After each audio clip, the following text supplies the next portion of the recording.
કરુણા સાગર ભગવાન કી જય, સાગર મહારાજ કી જય, મહાન તપસ્વી રામ મહારાજ કી જય, કૈવલ ધામ કી જય, પ્રિય વિચરદાસ મહારાજ કી જય.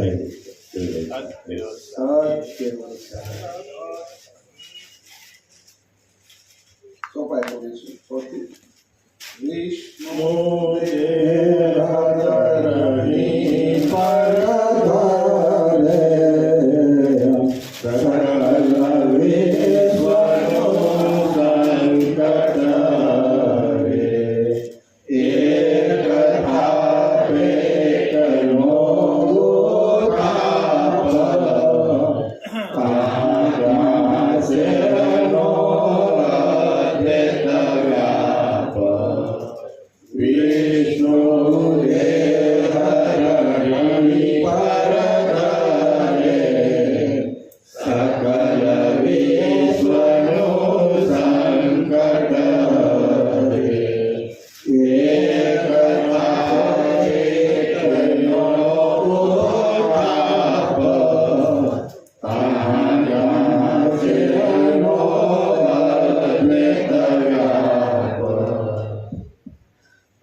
પરમશ્રેષ્ઠ ભગવાન કરુણા સાગર કહે છે કે જગતમાં વિષ્ણુને માનવા વાળો એક ભારે અને સજ્જડ મત છે. તે વિદ્વાનો તેમને પણ સર્વજ્ઞ અને સંપૂર્ણ માને છે. તે વિશે તેમનામાં સંપૂર્ણતા કેટલી છે તે ધ્યાનપૂર્વક સાંભળો. વર્ગ જે માને છે એમાં કેટલી સંપૂર્ણતા છે અને જે વિષ્ણુ છે એમાં કેટલી પૂર્ણતા છે એ નહીં કે તમે જાણો. સંપૂર્ણ માને તે વિશે તેમનામાં સંપૂર્ણતા કેટલી છે તે ધ્યાનપૂર્વક સાંભળો. માનવા તથા જાણવા પ્રમાણે વિષ્ણુના મુખ્ય 10 અવતારો થાય છે.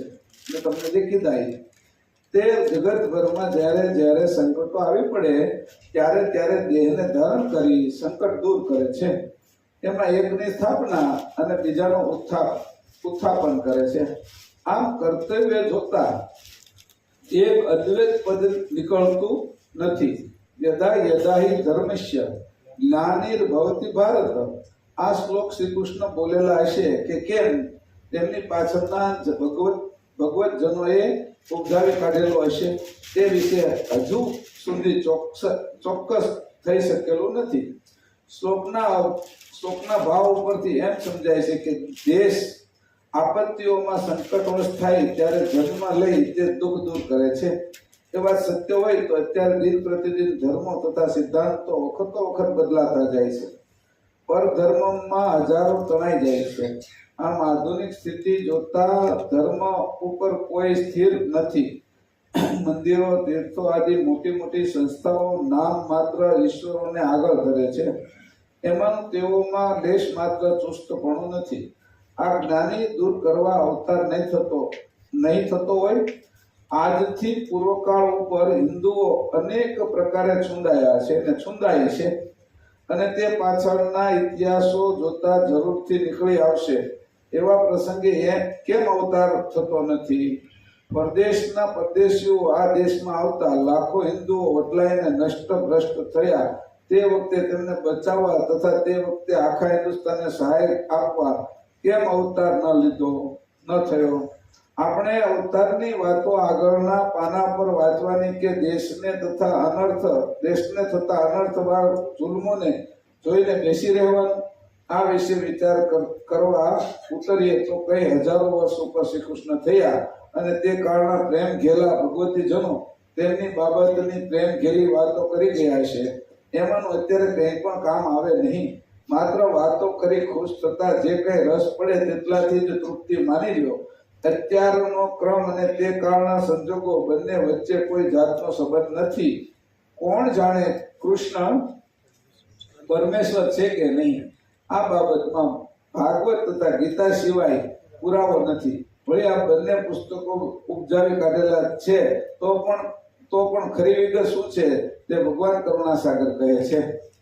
અહીંયા સુકાનંદજીએ જે એને લાગ્યું છે એનો અર્થ એની કર્યો છે કે ભાઈ આ જગ્યાએ આ બધું જોયું એને એમ લાગ્યું કે આટલી બધી સમસ્યાઓ તો આજે હોતી છે, આટલા બધા અધર્મનું આચરણ તો આજે કરીએ છીએ, એટલી ગાયો, એટલા બકરાઓ, એટલા નિર્દોષ મનુષ્યો આજે કપાય છે, દુઃખી થાય છે કે ઘણી આવા ઘણાય દુઃખો અત્યારે મનુષ્ય જાતિ ઉપર તો છે જ. ત્રાસવાદીઓ છે એક સાથે બોમ્બ ફોડે, હજારો માણસોને મારી નાખે છે. એક બીજા દેશની હારે યુદ્ધ થઈ રહ્યું છે તો નિર્દોષ લોકો કેટલાય મરી જાય છે. તો આ જોતા કીધું કે ખાલી ગાયો અને બકરીઓ ને એ નથી કપાતું કે મનુષ્યનો હત્યા સંહાર થઈ રહ્યો છે. તો આજના દિવસે આ પરમેશ્વર જેને આપણે માનીએ છીએ કે એક ધર્મની સ્થાપના કરે અને અધર્મનો ઉત્થાપન કરી એનો નાશ કરે, તો એ અત્યારે કેમ નથી આવતા એવો પ્રશ્ન સુખાનંદજીએ કર્યો છે. તો એની અંદર આ અધૂરપ રહી છે કે એવું દેખાય એમ કે એકનું સ્થાપન કરવું ને એકનું આપણું એવું નથી. અહીંયા એવું કીધું કે આપણે જયારે આ કૈવલ સંપ્રદાયની અંદર છીએ, આપણે આપણા ધર્મમાં છીએ, સત્ય પ્રતીતિએ છીએ, આપણે જાણીએ છીએ અને આપણા સ્વરૂપને સમજીએ છીએ અને માથે ધણી ધારણ કરેલા છે કે મારા આ જગતના રચયિતા અને મારા રચયિતા એક છે. જગત આખું બનાવ્યું છે એમાં મને બનાવ્યું છે. બાહ્ય વૃત્તિથી જગતના સ્થૂળ પદાર્થો બનાવ્યા, અંતર્વૃત્તિથી અમને ચલાવવાવાળા અંશોને બનાવ્યા. તો અમે અંશો વચ્ચે પ્રેમ પ્રીતિનો ભાવ અમારી વચ્ચે કેમ ન હોય? આનો બીજો ભાગ, એક ભાગ આ રીતે કર્યો છે તો કે ભાઈ આ એકબીજાની વચ્ચે વેરઝેર ઉભા થયા. સંસારમાં જ્યાં જોવો ત્યાં વેરઝેર હોય, આપણી અંદર રીતે વેરઝેર હોય. જલેબી ખાવીશ ને ગુલાબજાંબુ નથી ખાવું, એ ગુલાબજાંબુ પ્રત્યે વેર તો ઉભું કર્યું. તો જે અને એનો અર્થ એવો નહીં કે પછી આપણે નથી ખાવું એ ખાઈ જાવ, એ તો વિવેક છે. પણ વિવેક રાખીને પછી જે અંશો માટે કરીએ છીએ એની અંદર તો પૂર્ણ વિવેક રાખવો જોઈએ. પદાર્થો માટે કરીએ છીએ એની અંદર પદાર્થને ખબર નથી પડતી. કોનાને ખબર નથી કે મને આને આ હાર બનાવીને પહેર્યું છે. પણ કોઈ માણસને આપણે વર્તન કરીએ, સારું કરીએ તો ખુશ થાય છે અને એની અરે મોડું વર્તન કરીએ તો દુઃખી પણ થાય છે. એવા સુખ દુઃખના વર્તનો ત્યારે ફરશે કે જ્યારે મારું જ્ઞાન ચકવે થશે. સંસારમાં અનેક લોકો આ જ્ઞાનનો પ્રચાર કરશે અને પાછા જેમ જેમ સમજશે, જ્ઞાનનો પ્રચાર કરતા પણ એને કોઈ પણ પ્રકારનું અભિમાન નહીં હોય અને નિર્બળ ભાવ વધશે. તો નવું જ્ઞાન એની આગળ આવશે. અભિમાનથી નવું જ્ઞાન રોકાઈ જાય. એક આપણે પુલ બાંધી દઈએ એટલે પાણી રોકાઈ જાય, વહેતું પાણી રહે નહીં. ઉપરથી આવે છલકાઈ જાય પછી, એટલે પછી છલકાઈ જાય તો ક્યારેક નુકસાન કરે. ઉપર ઉકાઈ છલકાઈ ગઈ કે તો સુરતમાં પૂર આવે, ઘણા લોકોને નુકસાન કરે. તો એવી રીતે જે જ્ઞાન આપણું બંધિયાર ન હોવું જોઈએ. અને બંધિયાર ન હોય એ ક્યારે બને કે જ્યારે આપણે જ્ઞાન પ્રત્યેનું અભિમાન ન આવે. ભક્તિ પ્રત્યે અભિમાન આવે છે. લોકો કેવા મળે, કેવા ભક્ત છે, ક્યાં તો હવાર ધ્યાન સુધી ભક્તિ કરે છે. પછી એ જે વખાણ કરતા હોય ને એ માણસ હાજર હોય ને તો પછી હારામારી રીતે ભક્તિ કરે. એ નો હાજર હોય ને તો ભક્તિમાં એ પાછું છેડછાડ કરે.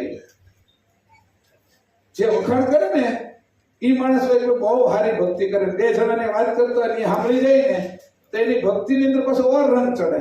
તો કોક આપણે તાળી પાડે અને કોઈ આપણે વખાણ કરે, કોઈ આપણે છે એ નર્વસ કરે, કોઈ આપણું ખરાબ બોલે, એનાથી જો ભક્તિ વધઘટ થતી હોય તો એવી ભક્તિ છે એ આપણી સાચી ભક્તિ ન ગણાય, અંશની ભક્તિ ન ગણાય.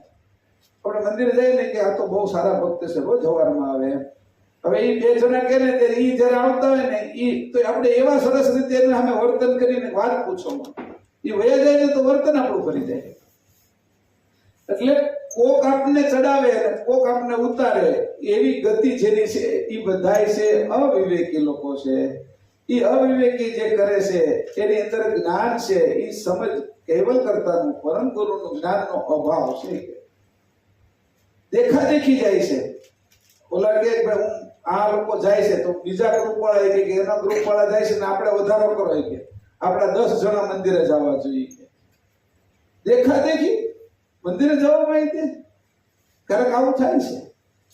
ઓલા દાન વધાર્યું કે એ આપણા ગ્રુપ નથી, એની દાન વધારીને આ વખતે એની રસોઈ કરી છે તો આપણે આ વખતે રસોઈ વધારી જોઈએ કે માણસો એ આપણું નામ ને આવવું જોઈએ. અંશો નામ કરવા નથી જવાનું, અંશો એ કામ કરવા જવાનું છે. અંશો જ્યાં જ્યાં નામ કરવા ગયા ને ત્યાં નામ ભૂસાઈ ગયા બધાના. અને જે કામ કરવા ગયા ને એ અંશોના નામ ન લાવો તોય બધાના મોઢે આવી જાય. એટલે જ્યારે જ્યારે ભક્તિની અંદર છે એ દંભ અને અહંકાર આવે છે ત્યારે ભક્તિ પણ પાછી પડે છે. જ્ઞાનની અંદર અહંકાર આવે છે ત્યારે નવું જ્ઞાન આપણી અંદર આવતું નથી. અને જેને આપણે પીરસીએ છીએ એવા જે આપણું અભિમાન એને પીરસીએ છીએ એટલે અભિમાની ભક્તો થાય. પછી ભક્તો નિર્મળ કેમ નથી થતા? ભક્તો મુમુક્ષુ કેમ નથી થતા? ભક્તો જ્ઞાની કેમ નથી થતા? જાણકારી વાળા ભક્તો છે, યાદ રાખીને મારી જેમ બોલી જવા વાળા, પણ જ્ઞાની ભક્ત, સમજણ વાળા ભક્ત કેમ નથી થતા? કે જે મેં એને પીરસ્યું છે ને એમાં જ અહંકાર પીરસ્યો છે. સેવા કરીને સેવક થતા થતા અહંકાર ગળી જાય, અસ્મિ ગળી જાય તો હું સેવક સાચો છું. સેવા કરવાનો અભિમાન, સેવા હું કરું, સેવા મારી જેવી સેવા કોઈ ન કરે, એ અભિમાને જે સેવા કરે એ સેવાનું પરિણામ અભિમાનમાં આવે. તો ઓલા જે અસ્મિ લાગ્યા ને, દેહોસ્મિ, જીવોસ્મિ, આત્મોસ્મિ થી લઈને બ્રહ્મોસ્મિ સુધી, એ અસ્મિ લાગીનો જ રે અંશ અસ્મિ માંથી છૂટે જ નહીં તો એનું સ્વરૂપ ક્યાંથી જાણશે? નથી સ્વરૂપ અંશને જાણી શકવાના આ બધા કારણો છે. આપણે નથી અંશે થતા ને એના કારણો આ બધા છે. કેટલા ઝીણા કારણો. હું સંસારી છું, આ સંન્યાસી છે, આ મોટા આશ્રમના છે, એની સીટ અહીંયા હોવી જોઈએ, એનું આ આસન આવવું જોઈએ. એટલે તમે સંસાર છોડીને અહીંયા આવ્યા તો માર્ગદર્શન આ જે સંસારી છે એને તમે આપશો ક્યાંથી? ઈ આવે તો હું નહીં આવું એમ લ્યો કરો વાત. કેવલ જ્ઞાનની અંદર ઈ અંશ ને આપણા. તો તમે ચક્રવર્તી જ્ઞાન કેવી રીતે કરશો? કેવી રીતે એના વાહક થશો? પરમ ગુરુનો દ્રોહ કરી રહ્યા છો કે પ્રેમ કરી રહ્યા છો પરમ ગુરુને? વાતનો વિચાર કરવો છે, ગ્રંથનો વિચાર કરવો છે, જ્ઞાનનો વિચાર કરવો છે, સમજણનો. અમે એટલા સમયથી લક્ષ ભજન કરીએ છીએ, એટલા સમયથી ગ્રંથ વાંચીએ છીએ, પણ એનાથી અર્થ હું છે? લક્ષ ભજન કરો છો એનો તો અભિમાન વધાર્યો, અસ્મિ ઘટાડવાનો હતો, અભિમાન ઘટાડવાનો હતું, તો લક્ષ ભજન સાચી દિશામાં છે. આજે ઘણી વખત કાંઈ થતું નથી, કેટલાય સમયથી જઈએ છીએ તો પણ નથી થતું એનો કઈ ગ્રંથ પરમ ગુરુનો વાત. આ ગ્રંથમાં લખ્યું છે એની સમજણ જે પ્રમાણે લેવાની છે ન લ્યો, નથી થતું એ તમે દ્રઢ કર્યું. થાય એમાં જાઓ ને, દ્રઢ કરે કઈ થતું નથી એમ કરીને જોરથી કહે છે, મક્કમતાથી કે નથી.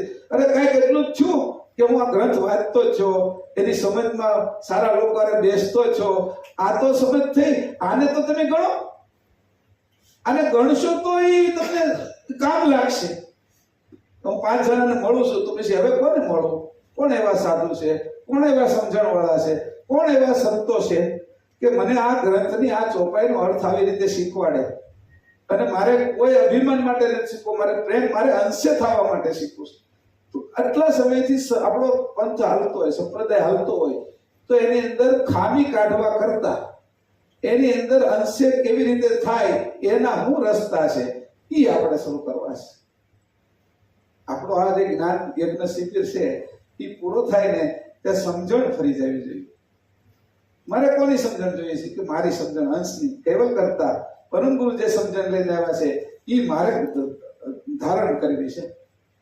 ધરતી ઉપર તો ગંગાને અવતરણ કરવું છે, પણ ધારણ કરવા વાળા શંકરની જરૂર પડે ને, નકર ધરતી બીંદીને વહી જાય, પોપટ નીકળી જાય, ગંગા આકાશમાંથી આવતી હોય. તો એમ જ્ઞાન આપણે આપતા હોય, જ્ઞાનની સમજણ હોય ત્યારે કેટલી નિર્મળતા જોઈએ, કેટલો પ્રેમ જોઈએ, કેટલો ભાવ જોઈએ. પ્રેમ ન હોય તો બેહવાનું મન ન થાય. આપણે કોઈ જ્ઞાન કહેતું હોય ને તો એનું જ્ઞાન અહીંયા અધૂરું છે, આ જગ્યાએ એની ખામી છે એમ કરીને ખામી કાઢતા ફરી અંદર અંદર હો બેઠા કે અમારા ગુરુ આ કહે છે, એ આ જગ્યાએ આ ખામી છે, તો વિકાસ નથી, અંશે થવાની વાત નથી. આ જેવી બાબતો કરું છું તમને કે આ સંત આવું વાંચે છે, આની અંદર આ છે, એની ખામી કાઢવા નથી, એની 100 વાત કરી, એમાં 3 વાત તમને સારી લાગી, એ આપણા કામની છે. હંસતા લેવા ગ્રંથ વાંચો તો ખબર પડે કે હંસને જે જોતું હોય એ જ લે, પાણી છોડી દે, અંદરથી જે ક્ષીર હોય, દૂધ હોય એ જ લે. તો કેવી હંસ ગતિ કોઈની થઈ? હંસની બુદ્ધિ આવી, એ હંસની જેની બુદ્ધિ આવે, જેને હંસતા લેવા ગ્રંથને બરાબર સમજો હોય એને, હે હંસ તારી ગતિ તો જો, તું આ ગતિને જયારે પ્રાપ્ત કરીશ તો તારી સમજણને વટી એક એવો કોણ છે એ તો દેખાડ સંસારમાં. એક કે તત્વ એવું નથી કે તારી આ સમજણને વટી કે, તો તને તત્વ નહીં નચાવે. એટલે તત્વ તારું કામ કરશે આ સમજણ હશે તો. આજે તત્વ કામ નથી કરતા. આપણી બુદ્ધિ, આપણો અહંકાર આપણને દબાવી રહ્યા છે. આપણે એને જ પોષીએ છીએ. 5 જણા આપણા વખાણ કરે તો તરત એની બાજુમાં જઈને બેસી જાય. કોક આપણે આમ કે ને ભાઈ આ જગ્યાએ તમારી ખામી છે, આ જગ્યાએ, તો ત્યાંથી આગા ભાગીએ છીએ. વાદ વિવાદના ઘરમાં આપણે નથી જવું. વાદ વિવાદ મટાડવાનું છે. અને જયારે એમ થાય કે ભાઈ આટલું બધું મહેશભાઈ હાલે છે, તમારી આ વાત ક્યાં હાલવાની છે, ભાઈ આપણી વાત હાલશે કે ન હાલે, પરમ ગુરુને માથે તો રાખવા છે ને આપણે. એવો સમજણ એકવાર એ આપશે, એ આસાનીથી દુનિયા સમજી જશે. પરમ ગુરુ વગર તો બધું છે. આપને નથી ખબર પડતી, પણ સમજણ જયારે પરમ ગુરુ વારે જોડાય, મારું તો પરમ ગુરુ વારે જોડાવું છે, તો પરમ ગુરુ એવો રસ્તો કાઢશે, એવી સમજણ આપશે કે બધાનું હિત થઈ જશે. અને એ બધાનું હિત કરવા માટે અહીંયા આવ્યા. એ કઈ હિત કરવા બાપ કઈ કોઈ છોકરા એના વાલા દવલા હોય, ગુરુને કઈ શિષ્ય હારા મોળા હોય. હા, પછી આ બાજુ હું ગુરુ પદનું અભિમાન રાખું તો વાલા દવલા હોય. હું બાપ છું એનું કઈ અભિમાન ધારણ કરું તો મને મારા 2 પુત્ર વચ્ચે હારો નરવો હું કરું. એની સમજણ મોટી છે એટલે વખાણ કરું, પણ ભાવ 2 પ્રત્યે હરખો હોય. સમજણ છોકરાની મોટી હોય તેના હું વખાણ કરું, પણ એનો અર્થ એવો નથી કે ભાવ છે એ મને 2 વચ્ચે નાના મોટી ભાવ થઈ ગયો. પ્રેમ પ્રીત તો એક હરકી છે. આ છોકરો નથી શીખી શક્યો તો એના ઉપર વધારે કરુણા કરે કે મારો આ છોકરો પાછળ રહી જાય તો એના માટે મારે કંઈક એને માટે મહેનત કરવી છે, મારે એને કંઈક કોઈને આગળ શીખવા મોકલવો છે, એવો ભાવ. આ ગતિ પરમ ગુરુ જે લઈને આવ્યા ને એ ગતિની વાત કરું છું, મારી સમજણમાં આવી. તો આ હંસ ગતિ છે, એ ગતિ કેવી છે કે એ ગતિને આપણે પ્રાપ્ત કરવી છે અને એની જ ઉપાસના કરવી છે. હંસ ગતિને પ્રાપ્ત કરતા જ અંશ થવાશે અને સમજણમાં છે. એટલો સમય સુધી આપણે આ ગ્રંથના વાંચન કરીશું, એટલો સમય સુધી આ બધી ઉપાસનાઓ કરીશું, તો ઉપાસનાની અંદર આપણે પરમ ગુરુની સાથે બેસવાની તો સમજણ આવવી જોઈએ ને. હું નિશ્ચિત કહું છું કે પરમ ગુરુ જ્યારે તમે એ સ્થિતિમાં આવશો તો પરમ ગુરુ તમારીથી દૂર નથી. અને પરમ ગુરુએ વચન આપ્યું છે, જેના દિલમાં સાચ ઊભું થશે, જેના દિલની અંદર સાચ છે. હવે ચોપાઈ બોલો તમે સાચ હોય. અંશગતિ મત જેની સાદર કરે સને નીરત દીપી સંત સાચા સંત એક પાછું નવું કીધું, સાચા સંત સયાના તે, એટલે કે સંત સયાના તે નીરને તજી દે, અને જે એની અંદર જે હિત વાળો ભાગ છે એને કે, અને સહ્યાના છે, હોશિયાર છે કે આવા સંતની ગતિ છે, હંસ ગતિ છે કે. અને આ ગતિ છે એ પરમ ગુરુ દેવા માટે આવ્યા છે. મારે લેવી તો જોઈએ ને. એ હંસ તારા માટે આવ્યા છે કીધું છે. પરમ ગુરુ આવ્યા છે, એ હંસ તારા માટે આવ્યા છે. તું આ ગતિને તો પ્રાપ્ત કર. એટલે અહીંયા કીધું, પુરાણોના કહ્યા પ્રમાણે આ પૃથ્વી ઉપર ચિરકાળમાં બલિ નામના રાજા રાજ કરતા હતા. ઠીક, હા, શું કહ્યું? બલિ રાજાને મારણ થઈને લીધી મરી સોંપેલી પોતાની હતી કરયોડીને કીધી છતી. બલિ રાજાને રાજા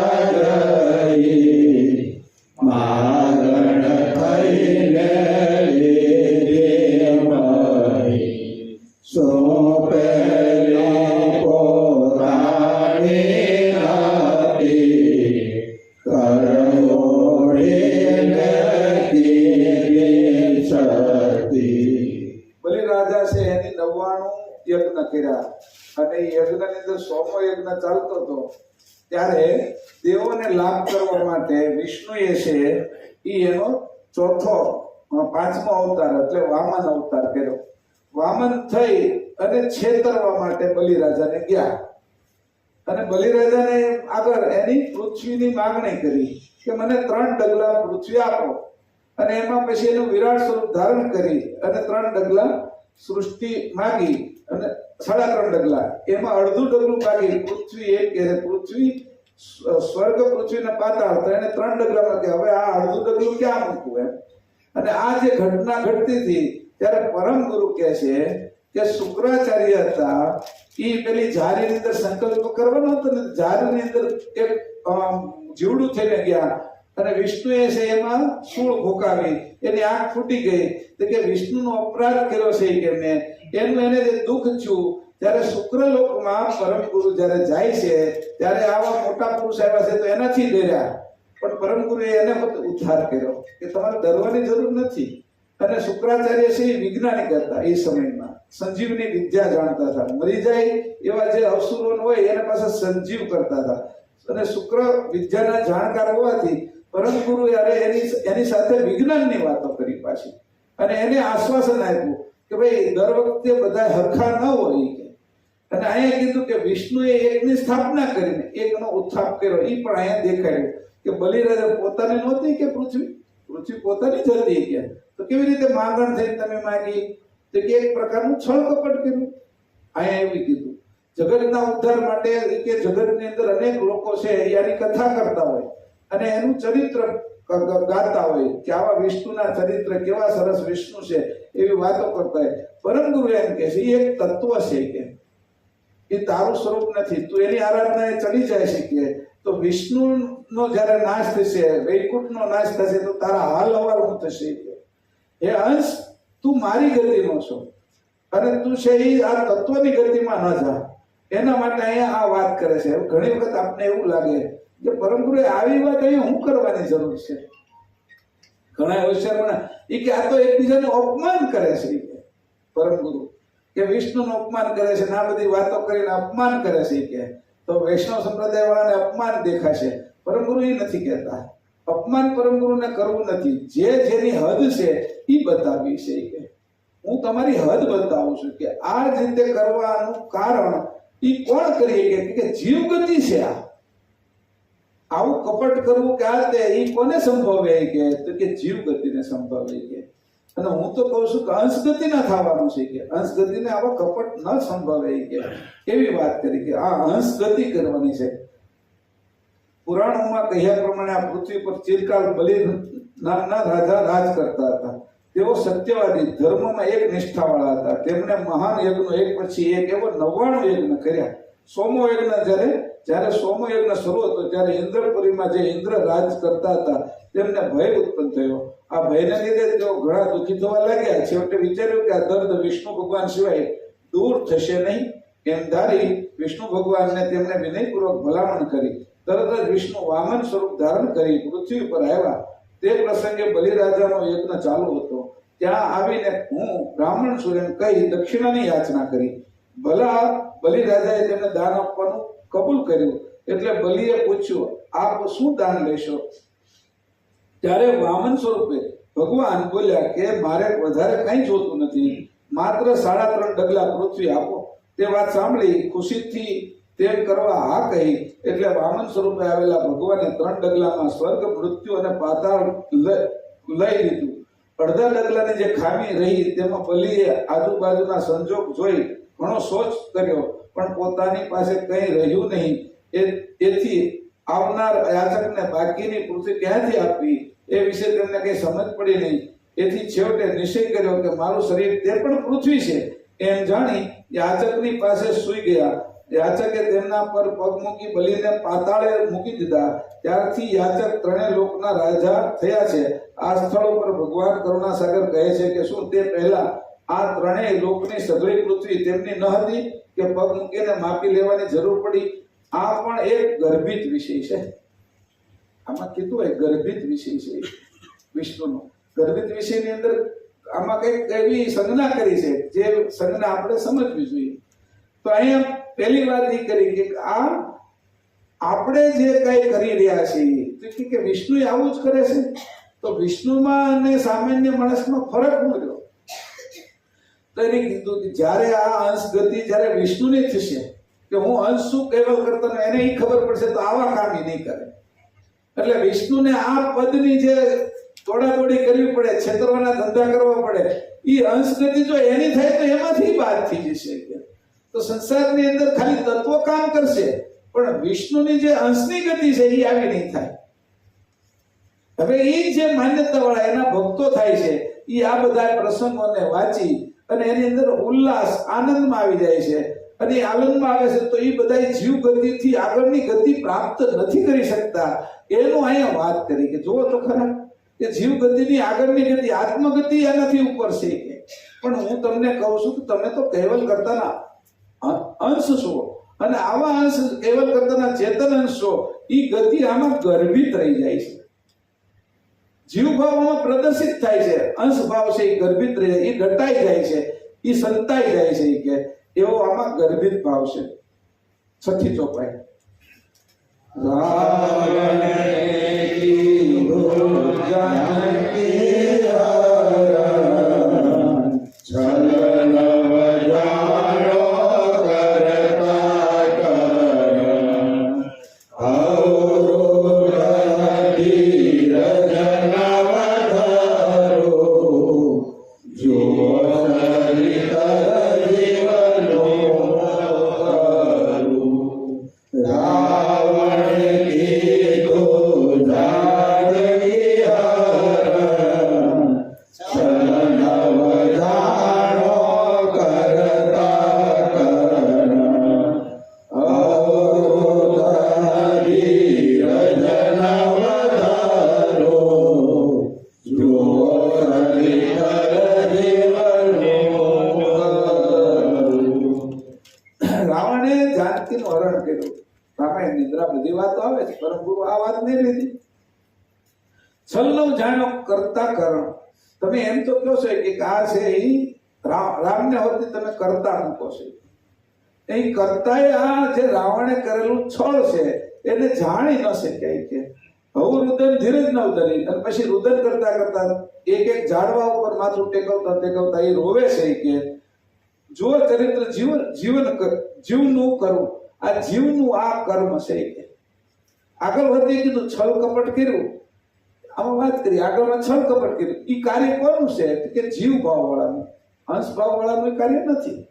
પછી અહીંયા કીધું કે આવી છળ કપટ જે બીજો કોઈ આપણી હારે કરે છે એ વાત નથી જાણી શકતા. તમે કરતા છો જગતના એવો જે તમારી ઉપર આરોપ નાખે છે ભક્તો કે બીજા લોકો કે, તો ઈ પણ છે એ તમને બીજા છેતરી જાય એની તમને ખબર નથી પડતી. તો આ ક્ષેત્ર જ આવું ઈ કોનું છે કારણ કે એ જીવ ભાવનું કારણ છે. હવે એવા કર્મ આવે છે આપણા ભાગે, તો જ્યારે અંશ ગતિ હોય તો આવા કર્મ પણ નથી આવતા. આ ખેલ પણ બધા બાદ થઈ જાય છે. રાવણ થવું પડે, રામ થવું પડે. પાછું એવું કહેવામાં આવે છે કે દર યુગની અંદર આ થાય.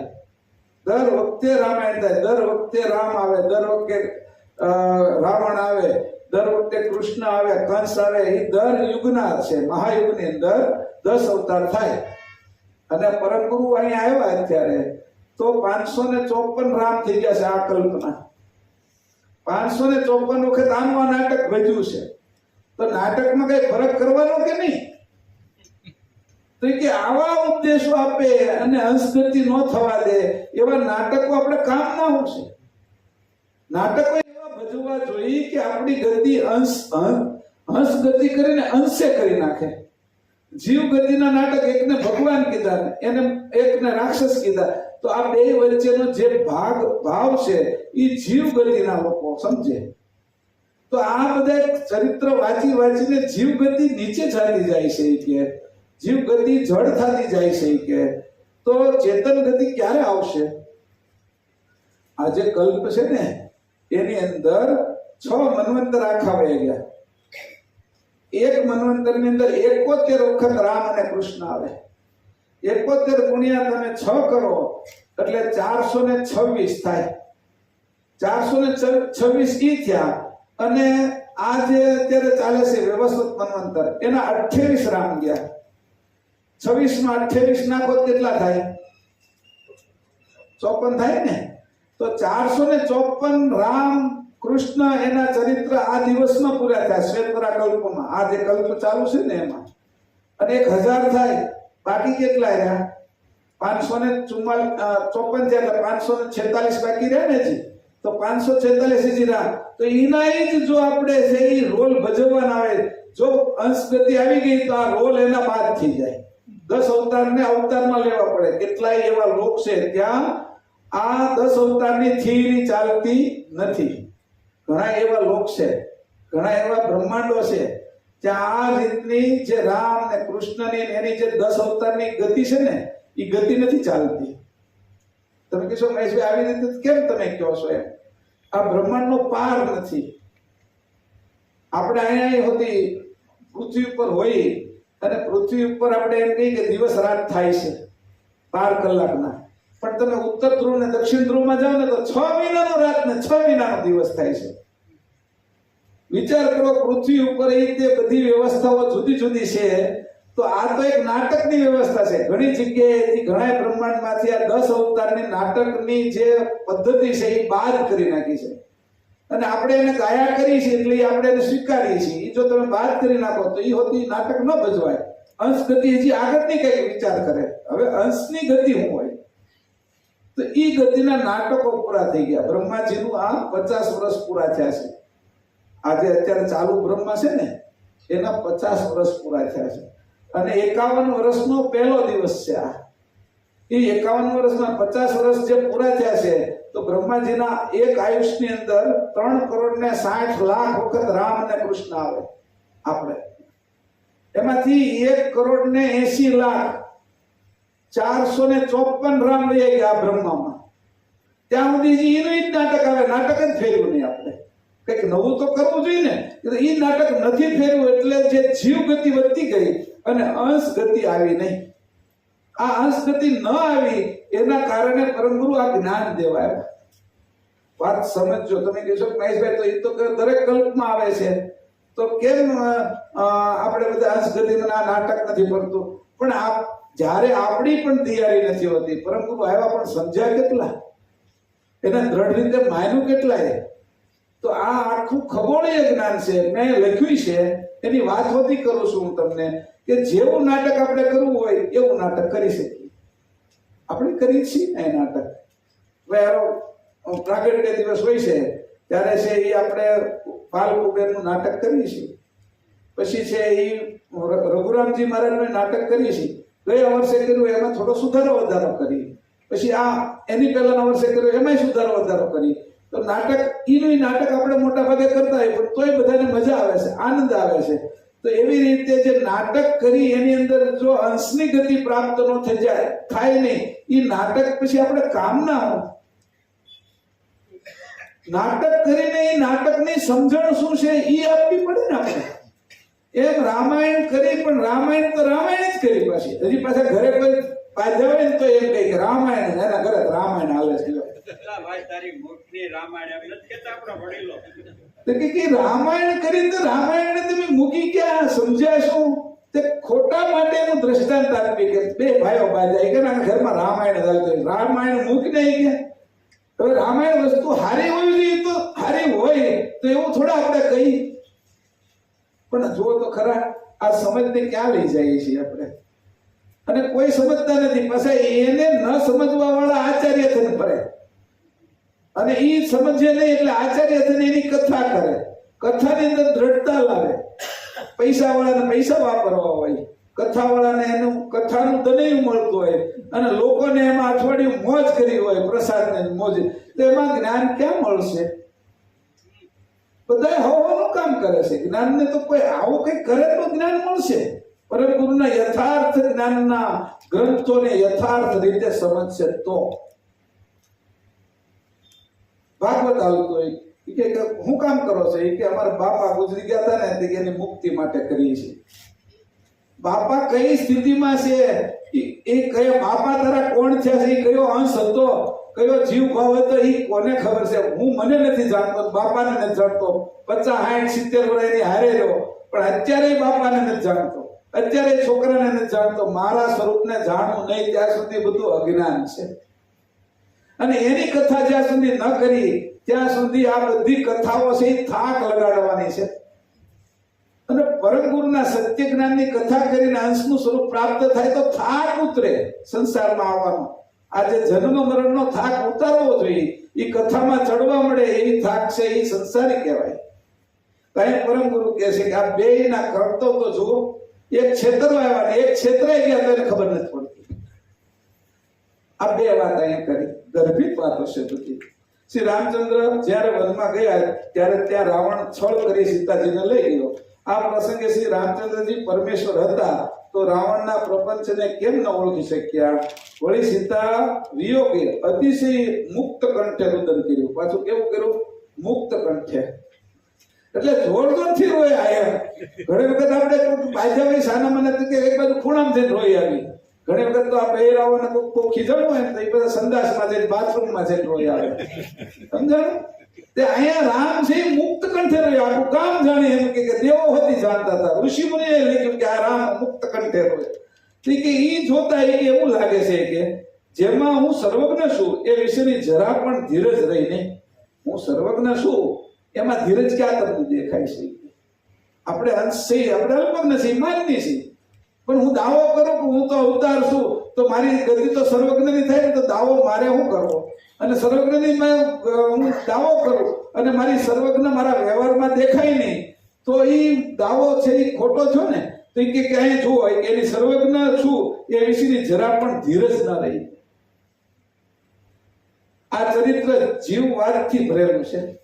અને અહીંયા સંસારમાં બધા જીવવાદના ચરિત્રની કથા કરે છે. કોઈ હંસ ગતિની કથા કરે તો કઈક થાય નહીં કે? તો સમજે ના સૃષ્ટિ હું હાલે છે, કરતાએ આ કૃત કેમ રચ્યું છે, અકર્તા બ્રહ્મના અંશો આ બાજુ કેમ આવ્યા છે, આ અંશને આટલી સમૃદ્ધિ કેમ આપી છે, આ અંશને કેમ ભૂલાવે છે, પોતાના બાપને કેમ જાણે.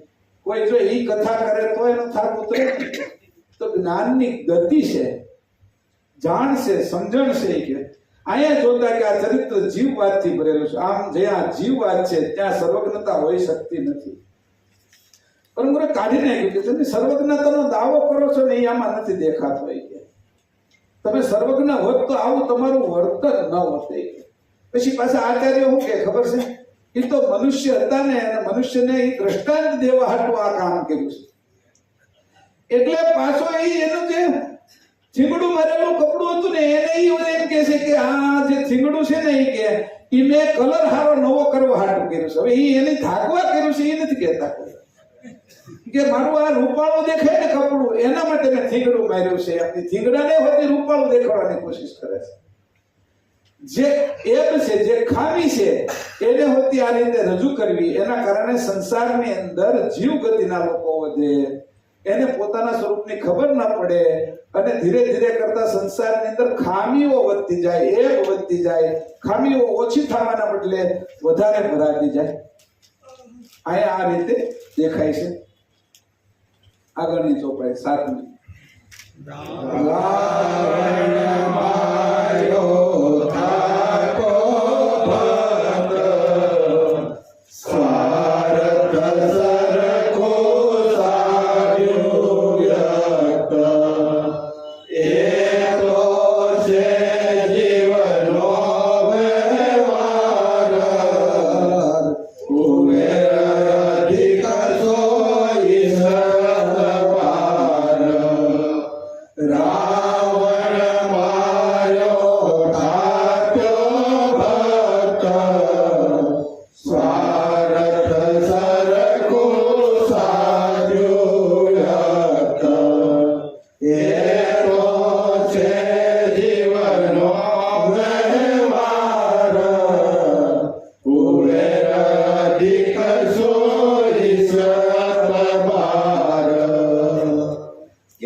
અને લોકોએ વાંચી સમજ્યા જે એની જે સમજ હતી કે આમાં હું કર્યું કે કઈ વાત એવી કરી કે સ્વાર્થ સાધ્યું કે સ્વાર્થનો વિચાર કરતા કોઈ કહે છે કે એની પત્નીને ઉપાડી ગયા એટલે એની રાવણને માર્યો કે હવે મદદ જેની કરી હનુમાને એની કોઈ પત્ની નહોતા ઉપાડી ગયા તો એની મદદ કરનારવાળા એનો સ્વાર્થ નથી કે એ નિસ્વાર્થ કરી પણ એ કે રાવણને માર્યો ને આપણે કથા તો રામની કરી છીએ કે એ તો છે જીવનો વ્યવહાર કે કુબેર અધિક છો એક બાર કુબેર એમ કહે છે કે આમાં અધિકતા તમારી શું છે કે જીવ જેવો વર્તન કરશો અને આ વર્તનને તમે દ્રઢ કરશો એને ગાયા કરશો તો ગતિ છે એ હેઠે જશે કે જે ચેતન ગતિ અંશ ગતિ થવી જોઈએ આ અંશો બધા બેઠા છે અંશ ગતિની અંદર આ ખામી ઉત્પન્ન થશે આનું પરિણામ એ આવ્યું કે છેવટે રાવણને મારી આશ્રય આવેલા વિભીષણને રાજ્ય આપ્યું મહાન સમર્થ કુબેર સ્વામીજી કહે છે કે આ વ્યવહારિક પક્ષ હોય આમાં ઐશ્વર્ય વિશે અધિક વિશ્વાસ લાવવાનું શું કારણ છે ઐશ્વર્ય વિશે તે અધિક વિશ્વાસ લાવવાનું ઐશ્વર્ય નહીં વાત કરી નાખ્યું પરમ ગુરુએ કે એમાં એનું ઐશ્વર્ય છે એ ઐશ્વર્ય તેમાં કઈ દેખાતું નથી આ જીવ ગતિના જે લોકો કરે છે એવો વ્યવહાર કર્યો છે અને એ જીવ ગતિનો વ્યવહાર પછી સમાજની અંદર આ રીતનો સંસાર ચાલે એના માટે રામાયણ લખાય દર વખતે રામાયણ લખાય પછી વાલ્મીકી લખે તુલસી કૃતે લખાય માનસનો અર્થ થાય કે મનમાંથી ઉપજેલી વાત છે વાત સમજી લીધો માનસ એટલે મનમાંથી ઉપજેલી તમે એમ કહેશો આ પરમ ગુરુ બીજા બધાના ધર્મની કાપે છે પણ પરમ ગુરુ કોઈની કાપતા નથી આ અંશે થતા રોકે છે આખો સંસારો અટકાવીને બેઠા છે એ અટકને છેદે છે આડા પડેલા આ બધા જે કહેવાય ને અવરોધો પાણી જાતું હોય ને તો એ ઘણી વખત આપણે નાતા હોય બાથરૂમમાં અને એની અંદર આપણે સાફ કરવું પડે ને કે વાળ આવી ગયા છે હાબુનું કચરું પડ્યું તો પાણી બાથરૂમમાં ભરાઈ જાય ગટરું ભરાઈ જાય તો એને પછી આમ સીધી રીતે ન નીકળે તો ધપ ધપ કરીને મારવું પડે સમજો એ રીતે કાઢીને પંપ કરીને પંપ મારીને ત્યારે એની અંદર વેગ આવે ને ત્યારે એ જાય પરમ ગુરુ એ માટે કહે છે કે આ જે અટકાવીને ઉભા રહ્યા છે અંશ ગતિને ચેતન ગતિને અને હિરણ્યગર્ભને જડ ગતિમાં લઈ જાય છે એને આમ સાપખા મારે છે એમ કરીને તમે આમાંથી છૂટો તો પાણી વહેતું થાય કે નકર આખું બાથરૂમ ભરાઈ ગયેલું એમાં તમે શું કામ કરશો નાશો કેમ ઊભા કેમ રહેશો કપડા કેમ ધોશો એમ આ આખું ભરાઈ ગયેલું છે કે બધું ઉર્જાની અંદર અંશની સ્થિતિ નથી થવા દેતું કે એવી વાત કરી કે અહીંયા હું ઝીણી વાત એ પરમ ગુરુ કરે છે પરમ ગુરુને આવું કરવાની હું જરૂર પડી કે આ અંશ ગતિ થાય તો આ જગત કેવું થઈ જાય અને જો આની આ કથાઓ કર્યા કરો તો મારામારીનો જ વિષય રહે તે દિવસે તો રાવણ અને રામ બાજ્યા અને માંદ્રા રાક્ષસો મેળ્યા કે પછી પાછા બાંધવાનું તમે છોડ્યું ને આ કથાઓ કરી પછી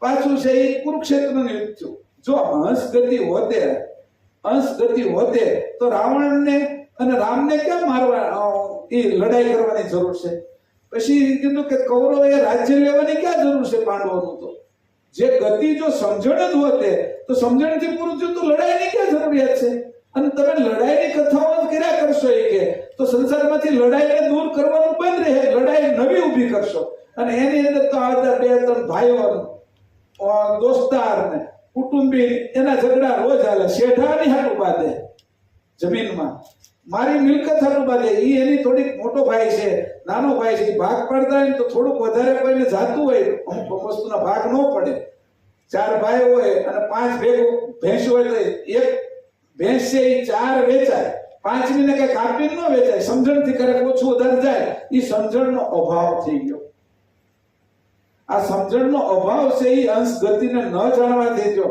અને એની કથા કર્યા કરશો તો અભાવમાં વધારો કરીએ છીએ આપણે જે બે વચ્ચેનો પ્રેમ ભાવ વધવો જોઈએ ને એ વધતો નથી એવું કીધું સાહેબ પરમ ગુરુ એટલા માટે લખ્યું છે આપણે વાંચીને પછી બીજા કોઈ આવે ને તો એ નવા સંપ્રદાયની અંદર આવે ને તો એમ કે તમે તો આ અપમાન કરો છો એમ કારણ કે એને એ સમજાય છે કારણ કે એ ભરીને આવ્યો હતો એટલે પરમ ગુરુએ પહેલા જ કહી દીધું જો તમે અહીંયા બધું તમારા શાસ્ત્ર મગજમાં ભરીને આવ્યા હો તો એ કઈ બેઠતા નહીં તમને મને બનશે નહીં પછી પેલી બીજી વાત કરી જો તમને અર્થી હોય કે અને તમને એમ હોય કે અંશે મારે તો આમાંથી કઈ કમાણી કરવી છે ઈ નહીં બેહતા એ અર્થી જુદી જુદી જાતની કમાણીની ઈચ્છા કરે અંશે થવાની ન કરે તો કે ઈ ગતિના અહીંયા બેસતા નહીં જે લોકો અસ્મિ વાળા હશે, દેવોસ્મિ જીવોસ્મિ અહંકાર લઈને અહીંયા આવ્યા છે, મુમુક્ષુ અને જે જિજ્ઞાસુજન નથી એ પણ અહીંયા બેસતા નહીં, એ બધા ભાગી જજો, કારણ કે મારી વાણી અટપટી છે કે, અને એ કે આ અર્થીને ચટપટી થાય કે હું કહીશ ને તે ચટપટી થાય કે.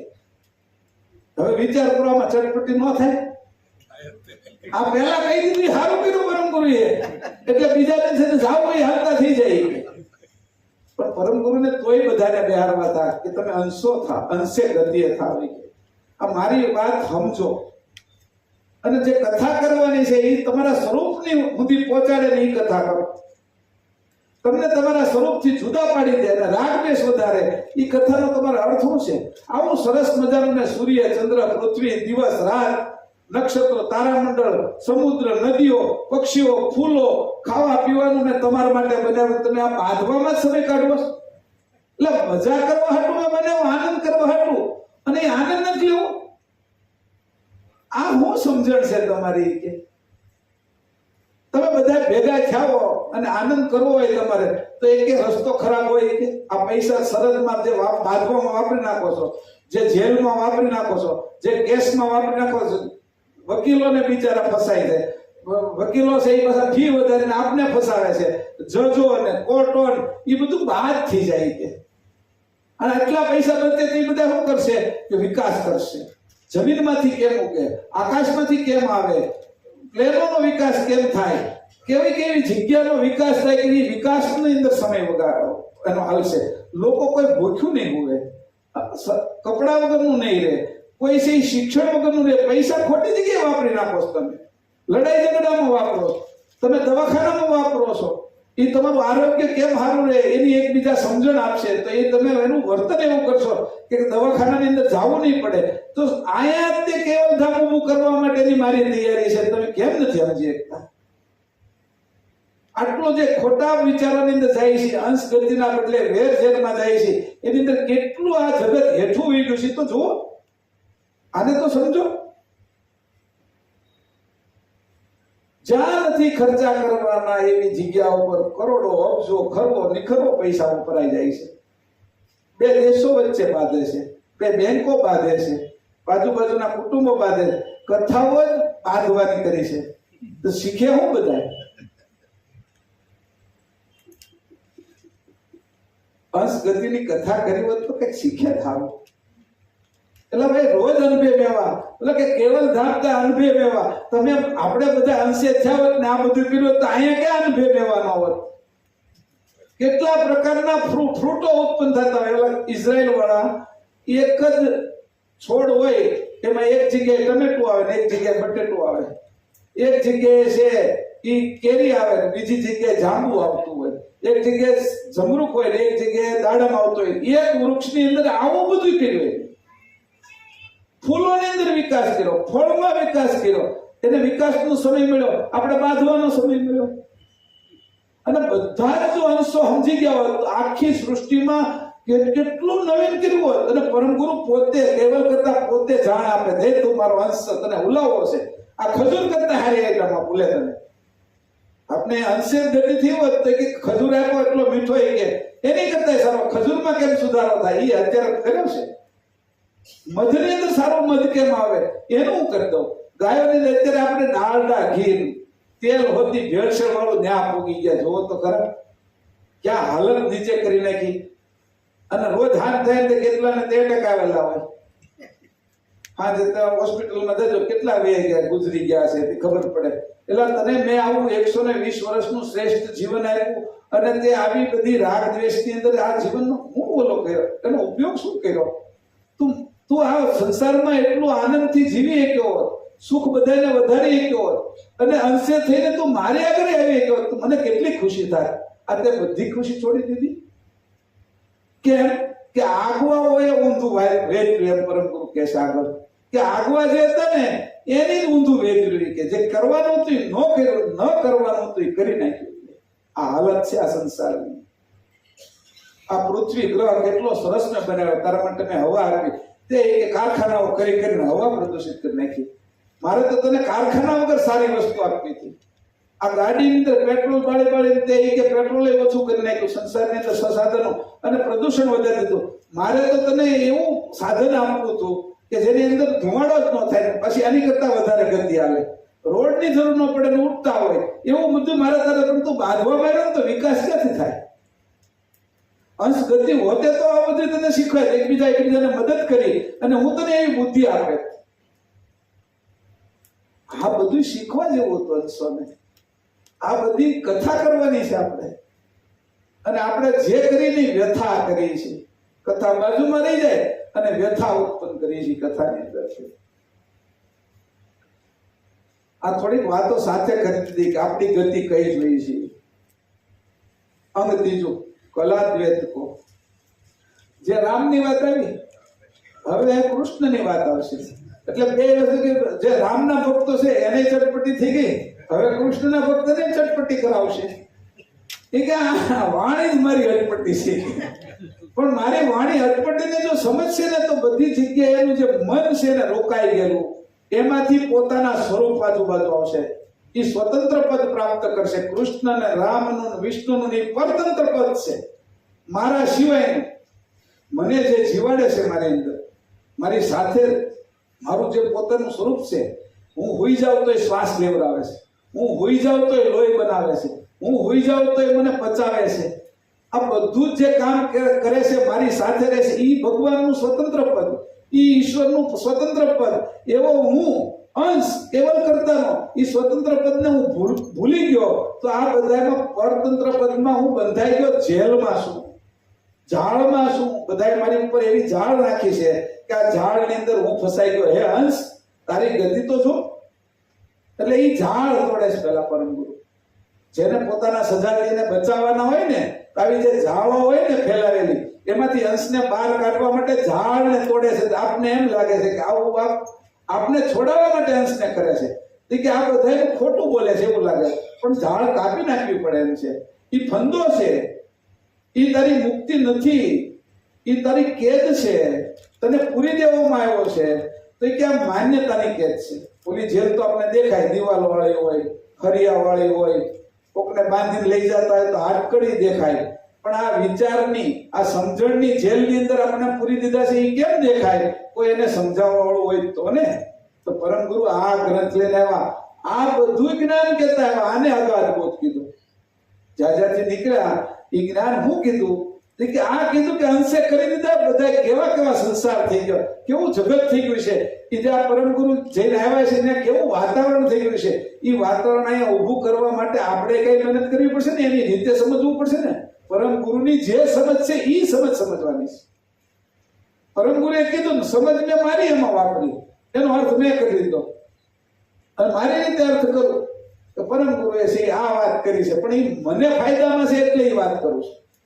પરમ ગુરુ જે કીધું છે એ રીતે નથી કહેતો. એટલે પોતાના સ્વનો ફાયદો જોવા માટે બધા આ કરે છે. તો સ્વનો ફાયદો જ્યાં સુધી જોશો ત્યાં સુધી તો સંસાર જ રહેશે. એ સ્વનો એટલે કોનો? અંતસ્કરણનો, અંશનો નહીં. સ્વ એટલે અહીંયા હું અહંકારને સ્વ કહું છું. પાછા એમ કહ્યું કે સ્વ એટલે અંશની વાત કરો છો. હા, શબ્દ અહીંયા વપરાઈ ગયો. પરમ ગુરુ ઘણી વખત જુદા જુદા એકના એક શબ્દ જુદી જુદી રીતે વાપરે છે. તો અહીંયા અર્થ જુદો થાય, અહીંયા અર્થ જુદો થાય છે, એ પણ સમજવાનું. કાલા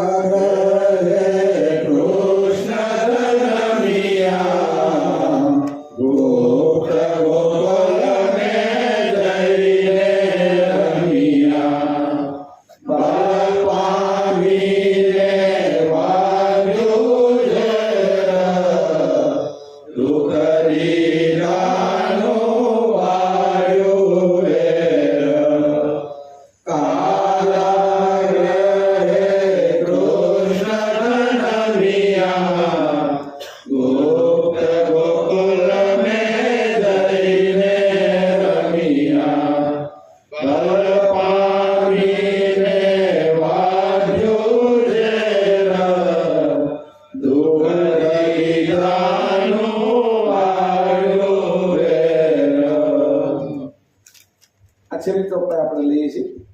શ્રી કૃષ્ણનો જન્મ કારાગૃહમાં થયો હતો. તેમાંથી તેમને ઘણી યુક્તિથી ગોકુળમાં લાવેલા. ત્યાં તે મોટા થયા. આ મોટા થતા ફળ પ્રાપ્ત કરી દુઃખ દેનાર ઉપર જે ઝેર હતું તે બદલ તેમને દેહાંત શિક્ષા કરી પોતાની મૃત્યુને તૃપ્ત કરી, એટલે કે કંસનો નાશ કરી પોતે નિશ્ચિત થયા. કાલાગૃહને આ રીતે જે અવતારો છે એને જન્મવું પડે છે. તો અવતારની અધિકતા શું રહી? જેલમાં કે સંસારની અંદર આવા બધા જેલની અંદર છે એનો ઉદ્ધાર કરવા માટે કૃષ્ણ જન્મ. ભાઈ ગમે એમ કરીને ફિટ કરવું, ફિટિંગ એવું કરી નાખવું કે જેના કારણે આ જેલમાં જ લોકો જાય એમ. હવે એનો અર્થ જેલમાં કોણ જાય? ખોટા કર્મ કરી જાય ને. હવે ઈ ત્યાં ગયા એટલે એમ કીધું ભાઈ આ હવે જેલમાં જાય એનો ઉદ્ધાર કરવા માટે એને કર્યું. પછી આપણે આવું સમજાય પણ જેલમાં જવાની જરૂર હું કામ પડે? અંશ ગતિ હોય તો જેલ જ આપણે રાખવી નથી. આ જેલ રાખવાની શરૂઆત એટલે કરીને કે અણસમજણ, સમજ નથી એટલે ખોટા કર્મ કર્યા, ખોટા કર્મ કર્યા એટલે દંડ થયો, દંડ કરવા માટે જેલ રાખી. તો સમજણના વિષયમાં જાય તો જેલ બાદ થઈ જતી હોય તો જેલ આ કૃષ્ણને જેલમાં જન્મવું જ ન પડે. આપણે તેને સરસ મજાના મહેલમાં જન્માડવા હતા. જો આપણે બધા પરમ ગુરુના સાચા અનુયાયી હોય અને આપણે હંસગતિ જાણતા હોય તો કૃષ્ણ માટે એવી પ્રાર્થના આપણે કરી કે હે કૃષ્ણના હંસ, તમે મોટા મહેલમાં જન્મજો, તમને બધી સુખ સગવડતા હો, તમારે ગાયો ને ભેંસો ને જે કાંઈ દૂધ જોતું હોય એ તમારે ગોકુળમાં જઈને જવાની જરૂર નથી, તમને ત્યાં જ મળી રહે એવી આપણે પ્રાર્થના કરે. પણ આ જેલની ગતિની અંદર ગતિ જેની આવી ગઈ તો આ ગતિનો જેલ જ આપણે બાદ કરી નાખી હોય. જેલ દેખાડી તો જેલમાં જવાનું મન થાય ને. તો જેલ દેખાડી જ નહીં, જેલ જેવું કઈ છે જ નહીં, એ બાદ જ કરી નાખ્યું તો એ જેલ અને આ બાજુના ગુના એ બધું અટકી જાત. તો કે આ વિચાર જ એવું આપે છે કે જેલ ભરો, આંદોલન કરો. ગતિજી આપે છે આપને કે જેલમાં ભરો, જેલમાં કોણ જાય છે કે તો કે આ જેલો વધારી આપણે. એક બાજુ દવાખાના વધારતા ગયા, એક બાજુ જેલ વધારતા ગયા, એક બાજુ સરહદો ટૂંકી કરતા ગયા. વેર જેલના જ બધા કામો જો આપણે કરશું કે તો આમાંથી આ બધા અવતારી પુરુષો છે, વિષ્ણુના અવતાર થાય છે, એની અંદર રાગ દ્વેષ સિવાય આવો શ્રેષ્ઠ અને સુંદર એવો આ સંસાર કેમ થાય? મેં તો તમારા માટે કેવું આપ્યું જો તો ખરા. તમને નાક આપ્યું તો કેટલી જાતના સુગંધિત દ્રવ્યો આપ્યા, કેટલા ફૂલોને સુંદર મજાની સુગંધ આપી. વિચાર કરો કે ડોલરની સુગંધ લેવી તો ડોલર, ગુલાબની લેવી તો ગુલાબ, મોગરાની લેવી તો મોગરાની.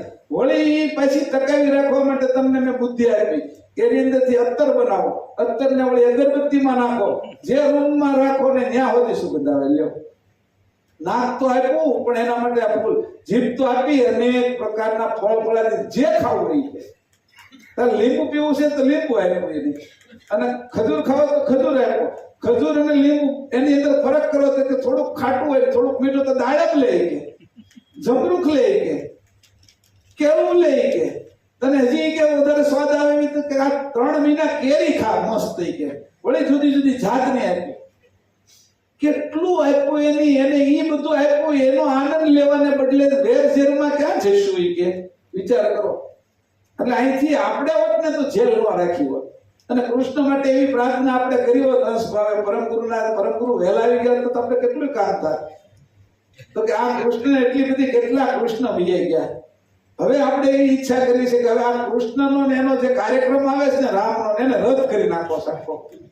રાવણ ને રામ ને એ બધા નાટક બંધ કરવાની કહી. હવે સીધા હંસની ગતિ કરો કે આટલું બધું આપણને એને મજા કરો કે નદીઓ હારી થઈ જાય, એની અંદર ખરાબ કચરો ન રહે, સમુદ્ર હારા રહે, વરસાદ મીઠો હારો આવે. આ બધું જે કેમિકલ ઉપર ચડે ને તો વરસાદ વધી ખરાબ થઈ ગયા. ધરતી હારી રાખે, અંશ ભાવ હોત તો રોડ રસ્તા એવા મસ્ત બનાવે, બે બાજુ છે વૃક્ષો ઉગેલા હોત, મજાના બધા એકદમ કહેવાય ને કે આમ એમ લાગવું જોઈએ કે કેવલ ધામમાં છે. અને અનભેદ એવા આ જે 10 ઇન્દ્રિયના આનંદથી આપણે એ સ્વાદ લેતા હોત પણ અંશની ગતિએ એની અંદર મોહિત ના થઈ ગયા હોત, એનો આનંદ લેતા હોત પણ મોહિત ન થઈ, એ ઇન્દ્રિયો આપણે ન ખેંચી જાત, એનો આપણે ઉપયોગ કરતા હોત. એવી સ્થિતિ આપણી કરવી છે. આ ભાગમાં જ આવું છે. હું તમને જે કઈ કલ્પના નથી કહેતો, આ કલ્પના ઘૂસી ગઈ ને ખોટી, એના કારણે અહીંયા આપણે આવું જગત થઈ ગયું છે. ખોટી કલ્પનાઓ ઘૂસી ગઈ છે. સાચી કલ્પનાઓ જયારે કરી, કલ્પ કરતાનો કલ્પ છે. આ કેટલું આપ્યું, શ્વાસ આપ્યો આ બધું ચલાવવા માટે. અરે ફેફસા આપ્યા અંદર, કે શ્વાસને અંદર ગોઠવીને વ્યવસ્થિત કરી દે. રસ, રક્ત, માંસ, મેદ આ સાતે ધાતુઓ બનાવવા માટે આંતરડા આપ્યા સરસ મજાનો. આપણે બનાવ્યા? એક ડોક્ટરે આંખ બનાવી, એક ડોક્ટરે આંખ નથી બનાવી, દૂરબીન બનાવ્યા ઘણા વૈજ્ઞાનિકોએ, પણ આંખ તો એની બનાવીને આપી આપણને. તે દૂરબીન અહીં લગાડી તો દેખાય, કારણ કે દૂરબીન એકલું શું ભાડે જડ. તો કે જો તો ખરા મેં તને જે જે કઈ આપ્યું છે એની તું કિંમત કરતો ખુશી ખુશી છે, આનંદ આનંદ છે. અને તારે ટેવ કેવી પડી ગઈ છે કે બધેથી દુઃખ ગોતું, દુઃખ ભેગું કર્યા કરીને એને દુઃખ જ આવે, અને આનંદ ભેગો કરે એ આનંદ પોતાને કે નકરો આનંદ આવે ને બીજાને આનંદ વેચે, વેચણી કરે, એ આનંદ ફેલાવે. આ રીતે જે પરમ ગુરુનું જેવું જ્ઞાન છે એ જ્ઞાન આપણે વાસ્તવમાં આપણી અંદર પેલા લેવાનું છે, એને સમાવવાનું છે, એને પચાવવાનું છે, અને આજુબાજુમાં ધીરે ધીરે આ જ્ઞાનને પ્રસરિત કરવાનું છે. પસારો જયારે આ જ્ઞાનનો થાય, આવી કથાઓ જયારે થવા મળશે ને ત્યારે વેર ઝેર વાળી કથાઓ બંધ થઈ જશે, વ્યથા પૂરી થઈ જશે, અને આનંદની અંદર સંસાર આવી જશે. આજના દિવસે મારે જે આ ગ્રંથને લઈને જે કહેવાનું હતું કે પરમ ગુરુ છે એ અગાધ બોધ આવો કરવા આવ્યા. શ્રીમદ કરુણા સાગર ભગવાન કી જય. મહાન તપસ્વી ભગવાન મહારાજ કી જય. કૈવલ્ય ધામ કી જય. શ્રી હરિપ્રસાદજી મહારાજ કી સત્ય.